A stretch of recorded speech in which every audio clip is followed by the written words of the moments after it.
হাওড়াঘাট MLA Borsing নাগৰ ৰোহান ডাঙৰিয়া, উপস্থিত আমাৰ পূব কাৰ্বি আংলং বিজেপি প্ৰেচিডেণ্ট ৰোলেণ্ড কিলিং ডাঙৰিয়া, উপস্থিত আমাৰ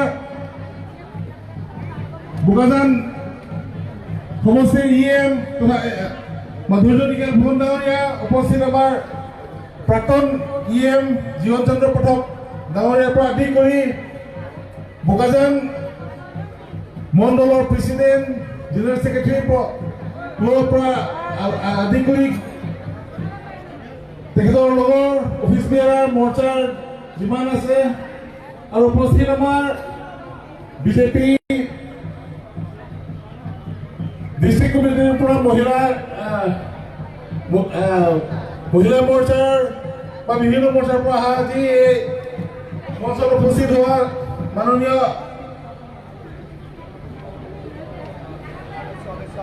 সদস্যসকল আৰু উপস্থিত আমাৰ এই বোকাজান মিউনিচিপেল বৰ্ডৰ ৱাৰ্ড কমিশ্যনৰ পৰা আদি কৰি চেয়াৰমেন ভাইচ চেয়াৰমেন আৰু আমাৰ এই সভাত উপস্থিত আই মাতৃসকলে আমি দেখিলোঁ যে ইয়াত 99% এই সভাত মহিলাসকলে আছে। তো মই সকলোৰে মোৰ আইচিৰ প্ৰণাম যাচিছোঁ আপোনালোক। আমি সেইটোৱে বুজি পাওঁ য'ত মহিলা ওলাই আহি পেলাই মহিলাৰ ভাগটো যদি ইয়াত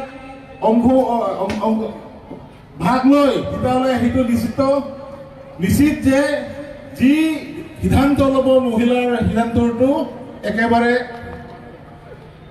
ফাইনেল। তো আজি বোকাজান সমষ্টিৰ পৰা যি দেখিলে সেইটো এবাৰ ফাইনেল সিদ্ধান্ত লোৱা হ'ল যে এইবাৰ নিৰ্বাচনত বিজেপি ভোট দি পেলাই আমি ইয়াৰ পৰা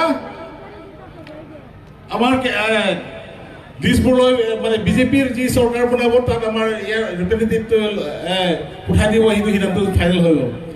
তো আজি মই বেছি ক'বলৈ সেইটো বিচাৰিছোঁ যে আমাৰ বোকাজানৰ যি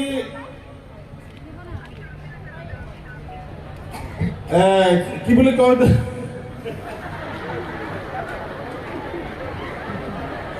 ভাল কৰিব, মই অসমীয়া ভালকৈ নাজানো সেইকাৰণে যি কি নহওক আমাৰ যি ইয়াত ৰিপ্ৰেজেণ্টেটিভ পঠাব দলে যি সিদ্ধান্ত লৈছে এই সিদ্ধান্ত মতে আমি পালন কৰিব লাগে। তো এইবাৰ এই নিৰ্বাচনত মোক এটা দায়িত্ব দিয়া হৈছে যে এই 108 যিটো বোকাজানৰ সমষ্টিৰ 92 সমষ্টিৰ পৰা পাৰক নৰক কিন্তু আমাক সিদ্ধান্ত মোক দায়িত্ব দিয়াৰ কাৰণে মই এই দায়িত্বটো পালন কৰিবলৈ মই সাজু হৈছোঁ। আৰু আমি বিজেপি দলৰ তেনেকুৱা আছে, আমি নিজস্ব পাবলৈ সিদ্ধান্ত ল'ব কোনো দৰকাৰ নাই, কিয়নো আমাৰ দলে বা আমাৰ চৰকাৰে গোটেইখিনি সিদ্ধান্ত ল'ব কি কাম কৰিব লাগে, কেনেধৰণে কৰিব লাগে। তো আমি এইটোৱে ভাবিছোঁ যে আমি খালি এটা বিজেপি ৱৰ্কাৰ্ছ হিচাপে জেনেৰেল কাৰ্যকৰ্তা হিচাপে আমি কাম কৰিব যাওঁ। যি ইয়াত সিদ্ধান্ত ল'ব আমাৰ চৰকাৰ, আমাৰ দলে সিদ্ধান্ত ল'ব, এই সিদ্ধান্ত মতে আমি কাম কৰিব যাব লাগিব। তো মই এটা কথা সেইটো স্পষ্টভাৱে ক'ব যাওঁ যে কিছুমান আমাৰ অপপ্ৰচাৰ চলাইছে, আমাৰ দলৰ মাজত কিবা এটা বিভাজন হৈছে বা আমাৰ এটা বেয়া পোৱাপুৰি হৈছে, তেনেকুৱা কোনো কথা নাই। আমাৰ ডক্টৰ মুমিন তেখেতৰ ঘৰত মই নিজে গৈ পেলাই আমি আলোচনা কৰিলোঁ। আমাৰ দলৰ প্ৰেচিডেণ্ট দিলীপ শইকীয়া আমি ফোনত ভিডিঅ' কল কৰি পেলাই আমি ক'লোঁ যে আমি একেলগত কাম কৰি যাম, একেলগতে আমি এই বিজেপি দলৰ কেনেকুৱা ধৰণে আমি জিকাব লাগে, কেনেকৈ আমি আগবঢ়াই যাব লাগে, আমি এটা কথা হৈছে। কোনোবাই কৈছে যে দলৰ এৰি গুচি যাব, বা কোনোবা কৈছে যে ইণ্ডিপেণ্ডেণ্ট খেলিব, তেনেকুৱা কোনো কথা নাই। এতিয়া আমাক দলে আমাৰ মুমিনক এটা কঠোৰ দায়িত্ব দি পেলাই আমাৰ তেখেতক বেলেগ জেগাত পঠাইছে। তো আমি সেইটোৱে মনত ৰাখিব লাগে যে আমাৰ মাজত কোনো ভেদ ভাৱ নাই, আমি একেলগতে কাম কৰি পেলাই কেনেকৈ ধৰণে আমি ইয়াৰ পৰা জিকি লৈ পেলাই বোকাজান সমষ্টিৰ উন্নতি আৰু প্ৰগতি কৰিবৰ কাৰণে আমি কাম কৰিব লাগে, সেইটোহে আমাৰ মূল উদ্দেশ্য। মই বেছি নকওঁ, আমাৰ CM ছাৰ আহি পাইছে। CM ছাৰে তেখেতে মনৰ কথা ক'ব, কিন্তু এটা কথা কৈ যাম যে আমি যোৱা তিনিটা মিটিঙত আমাৰ মুখ্যমন্ত্ৰী আহি পেলাই ক'লে যে ৰাইজে আশীৰ্বাদ দিলে আমি বহুত কাম কৰিবলৈ বাকী আছে, এই কাম কৰিবৰ কাৰণে ৰাইজৰ আশীৰ্বাদ লাগে, ৰাইজৰ মৰম লাগে। মৰম দিলে যেতিয়া অহা 5 বছৰ চৰকাৰ যদি বনায়, তেতিয়াহ'লে তেখেতৰ বহুত এটা মানে আমাৰ বিশেষকৈ মহিলাৰ কাৰণে যিহেতু ইয়াত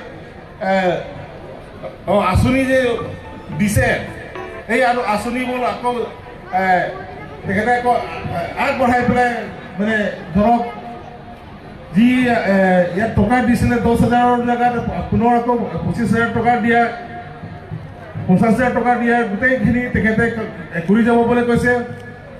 আমাৰ মাজত আমাৰ অৰুণোদয় যিহেতু দিছে, আপোনালোকে আগত পাইছে, কিন্তু 12,000 বঢ়াই দিয়া কথা তেখেতে ক'লে। তো এই গোটেইখিনি আঁচনি পূৰণ কৰিবৰ কাৰণে বা তেখেতৰ যি মনত বা আমাক প্ৰমিছ কৰি গৈছিলে, এই প্ৰমিছটো আমি সফলতা পাবৰ কাৰণে আমি সকলোৱে আশীৰ্বাদ দিব লাগে। এই আশীৰ্বাদটো আমি কেনেকৈ দিব লাগে সেইটো হ'ল অহা 9 তাৰিখ নিৰ্বাচন কেন্দ্ৰত গৈ পেলাই বিজেপিক পদুম ফুল ছবিত ভোট দিয়া, সেইটোৱে তেখেতৰ আশীৰ্বাদ দিয়া।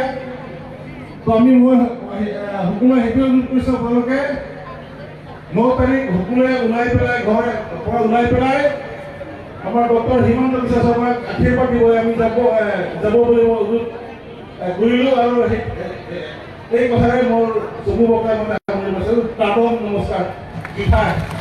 ধন্যবাদ আমাৰ সকলেৰ মৰমৰ প্ৰাৰ্থী সুন্দৰ ডাঙৰীয়া। আমি সকলোৱে একেলগে কম, বড় বড় বড় বড় ভাৰত মাতা কি, ভাৰত মাতা কি। ডক্টর কুলিরাম রহমান জিন্দাবাদ, ডক্টর কুলিরাম রহমান জিন্দাবাদ, অমর সিং কিশোর জিন্দাবাদ, সূর্য রংপাল জিন্দাবাদ, সূর্য রংপাল জিন্দাবাদ। ভারত মাতা কি। সর্দার বোকাজানবাসী রাইজ ইতিমধ্যে আমার 108 বোকাজান বিধানসভা সমষ্টিৰ সন্মানীয় ভাৰতীয় জনতা পাৰ্টি সূৰ্য ৰংপাল ডাঙৰীয়াই আপোনালোকক সম্ভাষণ জনালে। তেখেতে এটাই কথা কৈছে যে আহি থকা 5টা বছৰ তেখেতে বোকাজানবাসী ৰাইজক নিৰবিচ্ছিন্নভাৱে সেৱা কৰিব। 5টা বছৰ আপোনালোকৰ বাবে তেখেতে সেৱা কৰিব। তেখেতে এটাই বিচাৰিছে যে তৃতীয়বাৰৰ বাবে অসমত যি চৰকাৰ গঠন কৰিবৰ বাবে গৈ আছে ডক্টৰ হিমন্ত বিশ্ব শৰ্মা ডাঙৰীয়াৰ নেতৃত্বত তেখেতৰ হাত শক্তিশালী কৰিবৰ বাবে এই 108 বিধানসভা সমষ্টিৰ প্ৰতিটো পৰিষদীয় সমষ্টিয়ে যাতে আমি বিপুল ভোটত জয়লাভ কৰিব পাৰোঁ, তাৰ কাৰণে আমাৰ পাৰ্টীগৰাকীয়ে আহ্বান জনাইছে। আমি আশা আৰু বিশ্বাসী যে আহি থকা দিনত অহা 9 তাৰিখে ভাৰতীয় জনতা পাৰ্টিৰ বাবে প্ৰত্যেকগৰাকী আই মাতৃয়ে প্ৰতিটো পৰিয়ালৰ প্ৰতিজন সদস্যই আমি হাত উজান দিম আৰু আশীৰ্বাদ দিম। আহি থকা 9 তাৰিখে আমি সকলোৱে একেলগে আহি আমি